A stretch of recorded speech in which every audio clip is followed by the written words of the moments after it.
I first saw the building on a cold morning in early January, while reviewing routine municipal renovation files from Rue du Métal in the 11th arrondissement of Paris. Officially, the structure was completed in 1884, a modest 6-story industrial warehouse designed by a mid-tier architect of the era named Albert Jugnot. Nothing about it should have stood out. Yet an 1887 maintenance photograph tucked inside the file caught my attention, a grainy image of the central lift shaft before its wooden enclosure had been added. The masonry surrounding the shaft was impossibly uniform, each block aligned with a precision I rarely see in buildings from that decade. And there, just visible beneath a layer of dust, lay a recessed iron channel running vertically, too smooth to be hand-forged, too consistent to be pre-industrial. It reminded me of the hydraulic conduits I'd seen in maps of regions once labelled Tartaria. I expected to move on. Instead, I leaned closer. The official registry states that construction began in April 1882 on a modest warehouse commissioned by the textile merchant Etienne Morel. The documents describe a straightforward industrial build typical of late 19th century Paris: brick walls, iron joists, and a manually operated freight elevator likely installed during its first renovation in 1891. Yet as I stood in the shaft during my on-site inspection, a detail contradicted this timeline. The inner walls, 3 meters thick, were made of a dense limestone composite similar to the stone used in older civic structures predating the Haussmann era. Even more troubling was the discovery of a sealed semicircular doorway behind the shaft's back panel. A renovation order from 1903 mentions closure of the subterranean niche behind the elevator cavity, function unknown. No explanation followed. The curvature of the doorway matched the geometric radii I had previously documented in buildings attributed by alternative researchers to Tartarian hydraulic infrastructure. I told myself it was coincidence. But my notes from that day include one quiet question.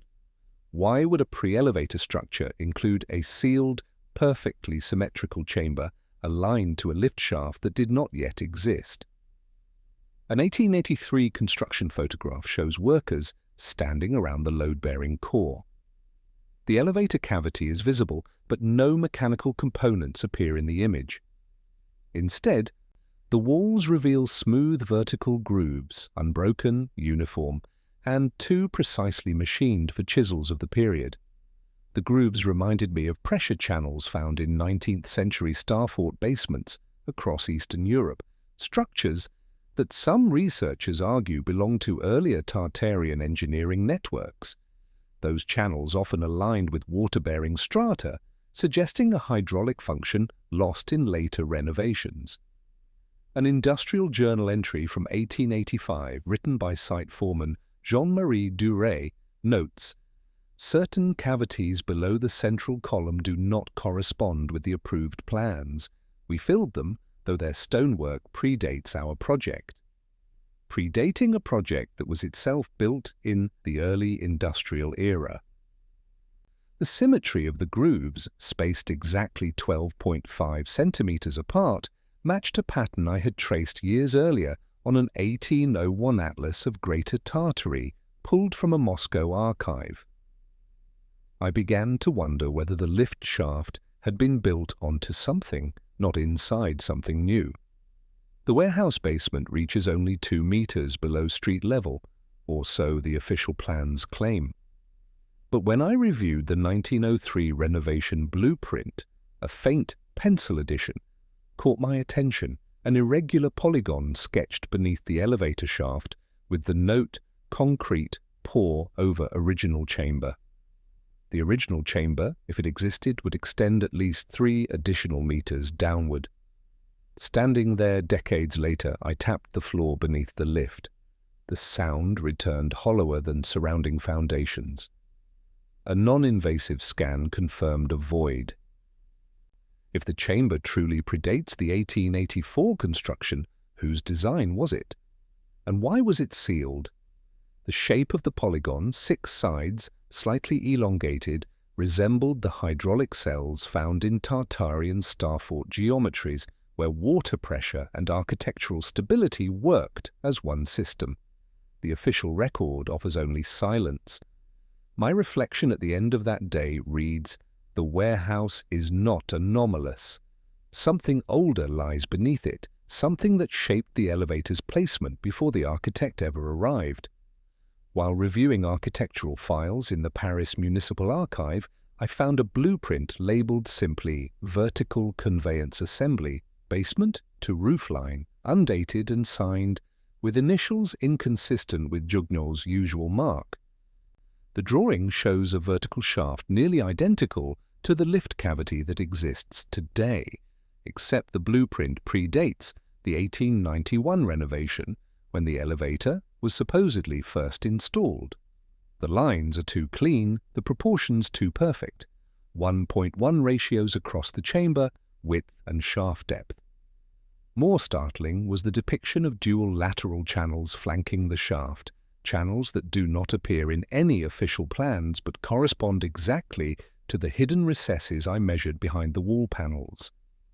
A notation at the bottom of the drawing, written in an unfamiliar hand, reads, "Utilize remaining hydraulic force. Redirect if necessary." Hydraulic force.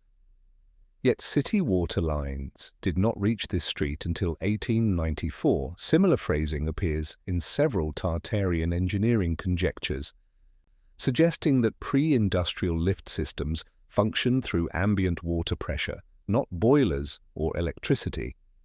The blueprint made no mention of steam lines, pulleys, or counterweights, just pressure.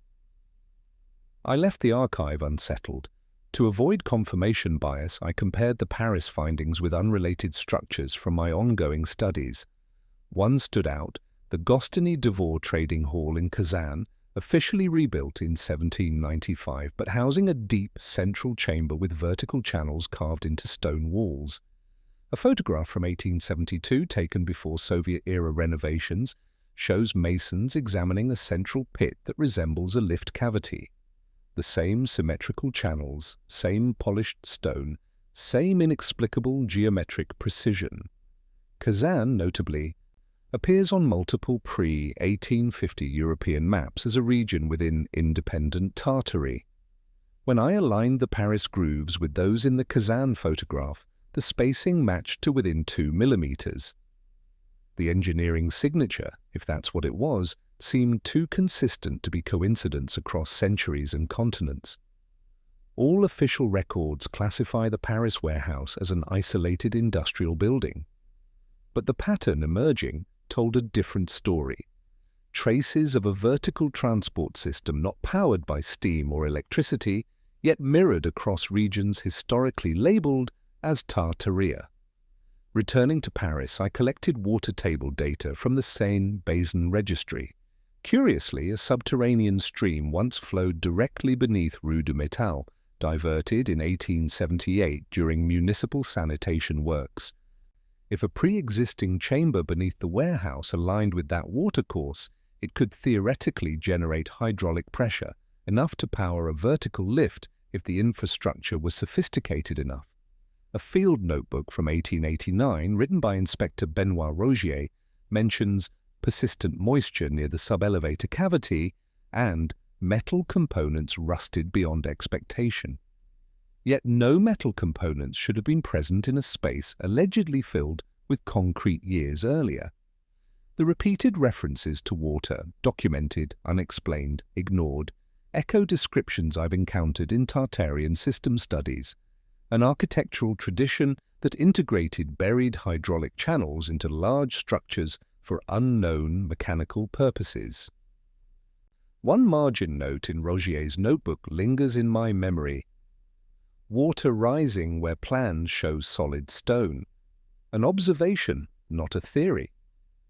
Yet its implications unsettled me. The official construction did not align with the physical structure beneath it.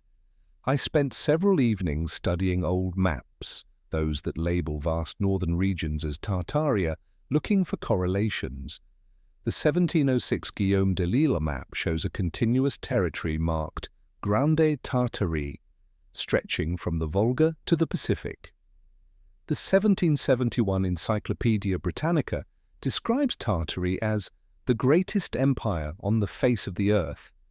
Yet by the mid-19th century, this designation had vanished from European cartography entirely. What remained were the structures. Comparing the star fort patterns visible on these Tartarian maps with the sealed chambers beneath Victorian buildings revealed unsettling parallels. The radial geometry matched, the cardinal orientations matched. The hydraulic infrastructure, pressure domes, circular regulators, hexagonal cells appeared in both contexts. I overlaid a scan of the Rue du Métal shaft grooves onto a star fort drainage diagram from a 1733 Russian military atlas.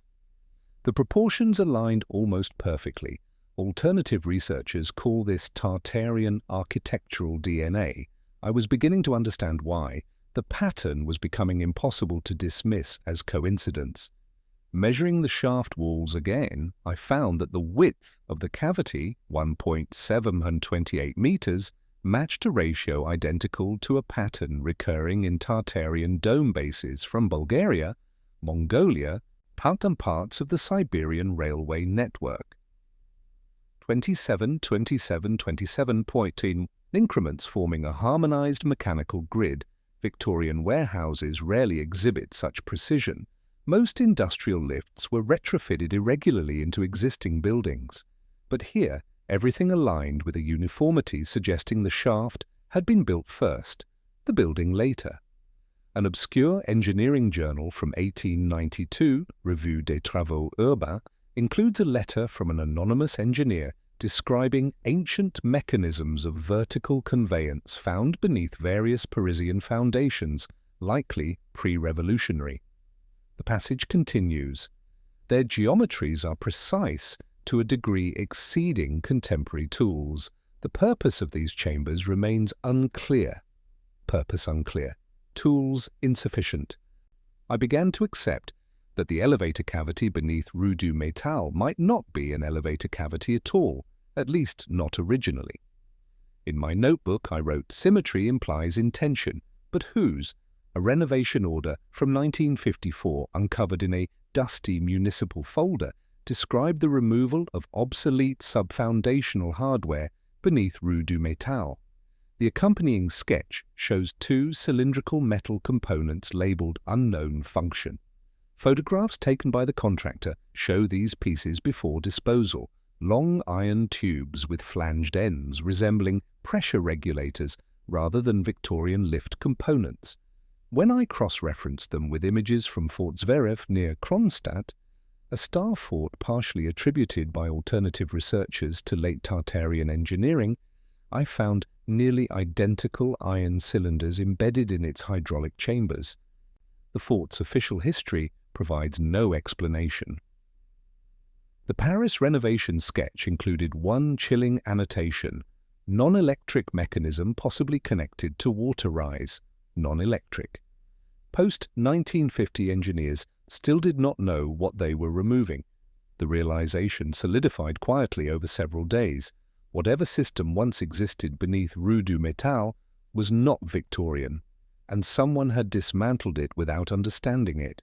To verify whether this anomaly was unique, I examined two additional Paris structures: the post office on Rue Oberkampf, built in 1889, and the distillery on Quai de Jemmapes, built in 1877.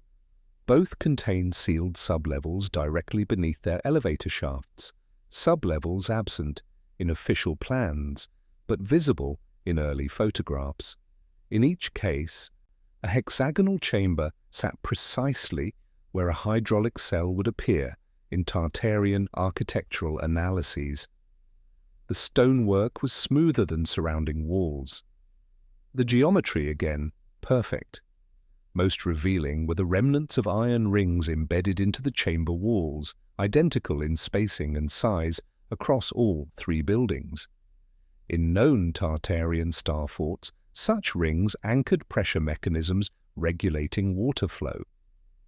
If these buildings inherited older hydraulic chambers, the lifts later installed by 19th century architects may have unknowingly repurposed pre-existing vertical conduits. The alternative, that the 19th century builders possessed an unexplained level of hydraulic expertise abandoned shortly after, felt less plausible. The pattern expanded: 3 structures, 3 hidden chambers, 3 impossible symmetries. Expanding my research beyond Paris, I compared architectural signatures from buildings in Prague, Bucharest, Tashkent, and Irkutsk. All cities appear in 18th century atlases under the umbrella of Tartary.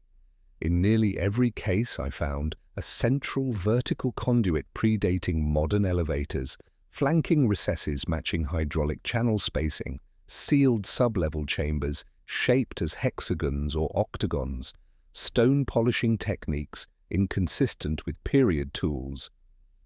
A photograph from Prague's municipal house, completed in 1912 but built on older foundations, shows workers uncovering a chamber whose polygonal layout exactly matches the Rue du Métal polygon, sketched in 1903.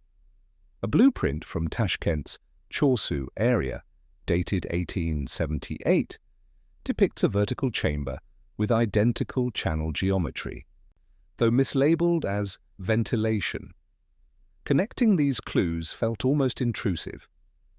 I wrote in my notes, the geometry is consistent, the water alignment is consistent, the sealed lower chambers are consistent, across continents, across supposed eras, yet the official narratives remain unrelated, fragmented, coincidental. The pattern, however, does not feel coincidental. The most unsettling discovery came unexpectedly. In a 1931 urban planning report, a footnote mentions former underground mechanisms of unknown provenance removed during modernization efforts in the late 19th century. No city archive retains these mechanisms, no photographs survive, no explanations remain. Across all structures I studied, renovation documents consistently include phrases like obsolete, unknown function, pre-existing, and remove. Erasure does not always require intention. Sometimes it requires only inconvenience. If older hydraulic systems existed beneath multiple European buildings, systems integrated into the architecture rather than added to it, then the Victorian-era engineers may have built on top of remnants they did not understand. Modern infrastructure replaced older systems, and the traces that remain now appear anomalous, but anomalies become patterns when examined together. The official histories omit these layers not by malice but by omission. You cannot record what you do not understand. Returning to Rue du Métal for one last inspection, I stood again above the sealed chamber. The hollow resonance beneath my boots had not changed. The elevator, now electric, hummed faintly above. I reviewed the 1887 photograph again, the vertical grooves, the unbroken symmetry, the recessed iron channel. For the first time, I noticed a small detail in the lower right corner, a worker's hand resting on a curved iron plate embedded into the wall, curved in a way no Victorian lift component should be. Its radius matched the hydraulic plates found in starfort drainage systems attributed by some researchers to Tartarian engineering. The photograph had been in the file all along. I had simply not seen it. I closed the folder slowly. What if the elevator was not an invention placed into the building, but a mechanism inherited from something far older, something whose builders understood water, pressure, and stone with a sophistication we no longer possess? Nothing is proven. But nothing aligns with the official story either. The sealed chamber beneath Rue du Métal remains closed. The photograph never explained what was removed, and across continents, identical signatures appear in structures built decades apart, in an age when such coordination should have been impossible, unless the structures themselves predated the builders who claimed them. In the last archival image I reviewed, a forgotten 1883 photograph tucked behind an envelope, the sealed chamber beneath Rue du Métal appears faintly lit by a worker's lantern. The smooth stone, the perfect geometry, and the dark, unreachable depth remain visible just long enough to unsettle. No explanation follows, only the image remains. And like much of what researchers call Tartarian infrastructure, it lingers as a trace rather than a conclusion. The silence around it speaks more loudly than any claim. I began this investigation expecting ordinary municipal files. I end it with questions that the official record cannot answer.